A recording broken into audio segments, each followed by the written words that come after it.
যতটা হবে আমি ততটাই বলব। শাহাদাত তো একটা তামান্নার না। সাহাবী হুজুরা দোয়া করতেন আর বলতেন, আল্লাহ শাহাদাতের মওত দেন। কি সে শাহাদাত? ইসলামকে রক্ষা করার জন্য, শরীয়তকে রক্ষা করার জন্য, কোরআন অবমাননার বিরুদ্ধে, রাসূলের অবমাননার বিরুদ্ধে। দুশ্মন তুমি আমাকে গালি দাও, আমার কোনো যায় আসে না। আমার বাপ তুলে গালি দে, কোনো যায় আসে না। আমার মা তুলে গালি দে, কোনো যায় আসে না। গোষ্ঠী শুদ্ধ গালি দে, কোনো যায় আসে না। আবার টুপি নিয়ে কিছু বলবি না, আমার সামনে দাড়ি নিয়ে কিছু বলবি না, আবার কোরআন নিয়ে কিছু বলবি না, আবার রাসূল নিয়ে কিছু বলবি না, আবার মসজিদ নিয়ে কিছু বলবি না, আবার শরিয়াত নিয়ে কিছু বলবি না। আল্লাহ আমাকে গালি দে, আমি সহ্য করে নেব। আবার আল্লাহকে গালি দিবি না, আবার রাসূলকে গালি দিবি না। যদি দাও, এই জীবনটা আল্লাহ আমাকে দান করেছেন, বিনিময়ে আল্লাহর কাছে ফিরে যেতে হবে একদিন না একদিন। তবে মরণ তো মরতে হবে, শহীদি মরণ মরব। বান্দা শহীদি মরণ বললে লাভ কি? আল্লাহ বলেন, ওয়ালা তাকুলু লিমান ইউক্তালু ফি সাবিল ওয়ালা তাকুলু লিমান ইউক্তালু ফি সাবিলিল্লাহি আমওয়াত। যারা আল্লাহর রাস্তায় শহীদ হয়ে যায়, যারা আল্লাহর রাস্তায় মারা যায়, ওদেরকে তোমরা মৃত বলো না, বল আহইয়া, বরং ওরা জীবিত। ওরা মরে যায়নি, আল্লাহর খাতায় ওরা জীবিত। কি হবে ওদের? তাফসীরে ইবনে কাসিরে লেখা আছে, ওই বান্দাদের রূহগুলো সবুজ একটা জান্নাতি পাখির ভিতরে দিয়ে দেওয়া হয়। ওই জান্নাতি সবুজ পাখিটা জান্নাতের যেখানে যেখানে ইচ্ছা দৌড়ে দৌড়ে দৌড়ে দৌড়ে দৌড়ে দৌড়ে ডানা মেলে মেলে দৌড়ায়। দৌড়াতে দৌড়াতে দৌড়াতে আল্লাহর আরশে আজিমের নিচে সবুজ একটা প্রদীপ, সেই প্রদীপের উপরে এসে বসে। আবার আল্লাহ শহীদকে লক্ষ্য করে জিজ্ঞাসা করেন, ও কি চাও আমার কাছে, কি চাও? আল্লাহ, আপনি যে নিয়ামত আমারে দান করেছেন, এর থেকে আর কি বেশি চাই আমি? মানুষ যখন মারা যায়, ABCDXYZ, আমাদের হোসেন ভাই মারা গেল, আমার মা মারা গেল, যেই মারা যায়, দুনিয়ার কোনো মুফতি সাহেব এই ফতোয়া কি দেবে? গোসল দিতে হবে না, ওই ভাই দাফন করে দাও, কেউ বলবে? বাড়ির লোক কেউ বলবে? তাহলে গোসল দাও আগে, তারপরে। শহীদ যদি কেউ হয় ইসলামের জন্য, কোরআনের জন্য, রাসূলের জন্য গর্দানটা যদি কাটিয়ে দেয়, পৃথিবীর কোনো মুফতি সাহেব বলবে না গোসল দাও, বলবে বিনা গোসলে দাফন করে দাও। শহীদদের গোসল দেওয়া হয় না কেন? কিয়ামতের দিন যেদিন সবাই আমরা দাঁড়িয়ে যাব, শহীদ বান্দা বান্দিরা আল্লাহর সামনে দাঁড়িয়ে যাবে।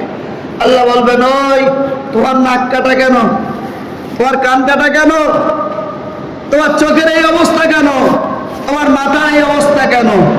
ও রব্বুল আলামিন, তোমার দ্বীনকে রক্ষা করার জন্য, রাসূলের সম্মানকে রক্ষা করার জন্য, মসজিদকে বাঁচানোর জন্য দুশমনের সঙ্গে লড়াই করতে গিয়ে এই অবস্থা করেছি।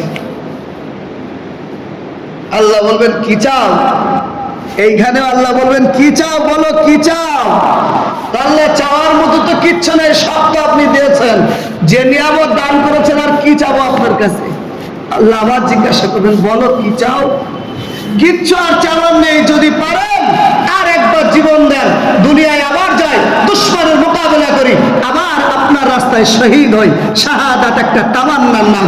শাহাদাত তো আল্লাহর কাছে চাওয়ার নাম, একটা দোয়ার নাম। আল্লাহ, আপনি আমাকে শহীদই মরণ দেন, হিসাব লাগবে না। বিনা হিসাবে বান্দা জান্নাতি, বিনা হিসাবে বান্দি জান্নাতি। কোনো হিসাব দোয়া লাগবে না, বিনা হিসাবে যা জান্নাত চলে। ওটাই তো তোর সাক্ষী, তুই আল্লাহর রাস্তায় শহীদ হয়েছিস। রক্তগুলো টপ টপ টপ টপ। আল্লাহ নবীর সাহাবী, শুধু একজন সাহাবীর গোসল হয়েছিল জানেন তো? হযরত হানজালা রাদিয়াল্লাহু তাআলা আহা, নববিবাহিত, আজকে বাসর রাত, সাবিয়ার স্ত্রী, মধুর গল্প হবে, সাবিয়ার স্ত্রী, আজকের মেলামেশা হবে। হলো অভি, মদিনার গলিতে আওয়াজ পড়ে গেল, মদিনার গলিতে কে যেন আওয়াজ দেয়, ও আল্লাহ রাসূলের সাহাবীরা, নবী মনে হয় আর বেঁচে নেই, নবী মনে হয় আর দুনিয়ায় নেই, আল্লাহ রাসূলকে মনে হয় দুশমনেরা শহীদ করে দিয়েছে। হযরত হানজালা রাদিয়াল্লাহু তাআলা আনহু বিবিকে বললেন, বিবি জায়গায় থাকো, আমি আসছি। আমার রাসূল যখন আর দুনিয়ায় নেই, হানজালা দুনিয়ায় কেন থাকবে? থাকবে, যদি সময় পাই আবার ফিরে আসব, যদি যুদ্ধে জয়লাভ করি আবার তো সাক্ষাৎ হবে, যদি মৃত্যু হয়, যদি শাহাদাত হয়, মনে রেখো বিবি, জান্নাতে গিয়ে স্বামী আর স্ত্রী মিলন হবে, স্বামী আর স্ত্রী সাক্ষাৎ হবে।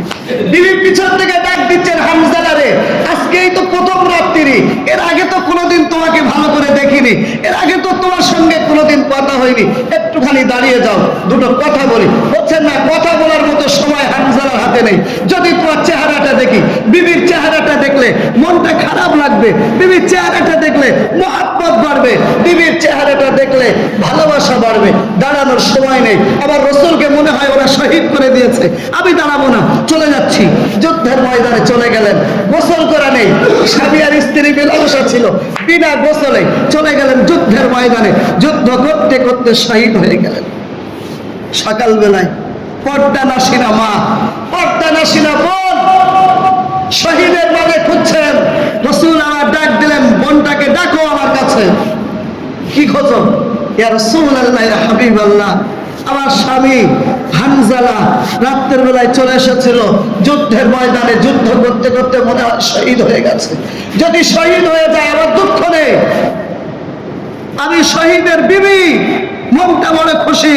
তবে ইয়া রাসূলুল্লাহ, শুনেছি শহীদ হলে তো তার লাশটা এমনি দাফন করে দেওয়া হয়, গোসল তো দেওয়া হয় না।